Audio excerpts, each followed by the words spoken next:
இயேசு நாமத்தில் வாழ்த்துக்கள். நீதிமொழிகள் 30வது அதிகாரம் 5வது வசனம்.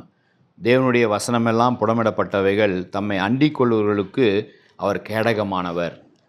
இந்த மாதத்தை நம்ம முடிக்க போகிறோம். அவரை அண்டிக் கொள்ளுகிறவர்களுக்கு அவர் கேடகமானவர். என்ன ஒரு அற்புதமான வார்த்தை. தேவன் நமக்கு எப்படிப்பட்டவராக இருக்கிறானாம்? யுத்தத்துக்கு போகிற போர் வீரனுக்கு மிகவும் முக்கியமான காரியம் அவனுடைய பட்டயமும் அவனுடைய கேடகமும். ஒரு கையில் பட்டயம் இருக்கும், ஒரு கையில் கேடகம் இருக்கும். பட்டயம் எதிரிகளை தாக்குவதற்கு பயன்படுத்துவாங்க.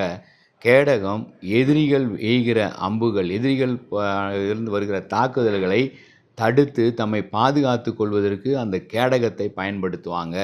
அந்த கேடகம் அவர்களுடைய தலையிலிருந்து கால் முழங்கால் வரை அவர்களை மூடி பாதுகாத்து கொள்ளும். எந்த அம்புகளோ, எந்த கத்திகளோ, எந்த பட்டயங்களோ அவர்கள் மேலே சரீரத்தை தொட்டு விடாதபடி அந்த கேடகத்தை வைத்து கொள்வார்கள். இங்கே வேதம் எழுதப்பட்டிருக்கிறது, ஆண்டவருடைய பிள்ளைகளாகிய உங்களுக்கு, ஆண்டவருடைய பிள்ளைகளாகிய நமக்கு ஆண்டவர் எப்படிப்பட்டவராக இருக்கிறாராம்?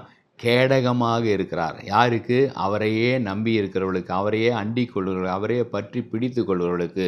இந்த மாதம் முழுவதும் நம்ம நடத்தினார, இத்தனை மாதங்கள் நடத்தி கொண்டிருக்கிறார, இனிமேலும் நடத்துவார்.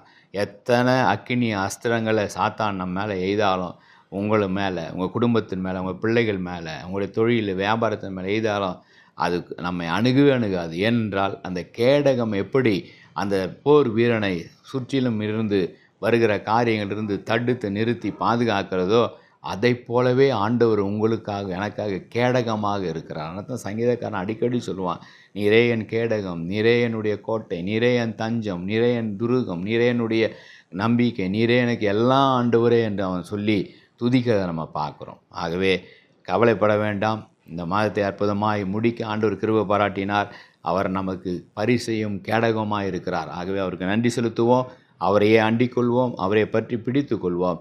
நிச்சயமாய் கர்த்தர் நம்மை ஆசீர்வதித்து கிருபையை தந்து அற்புதமாய் நடத்துவார். ஜெபிப்போம். அன்பின் பரலோக பிதாவே, அற்புதமான இந்த நல்ல நாளுக்காக, நேரத்துக்காக நன்றி செலுத்துகிறோம், சோத்திரிக்கிறோம். ஆண்டவரே, இந்த நாளில் நீர் எங்களுக்கு கேடகமாய் ஆண்டவரை பாதுகாக்கிறவராய் இருந்து வருகிறதுக்காக, இருக்க போகிறதுக்காக நன்றி ஆண்டவரே.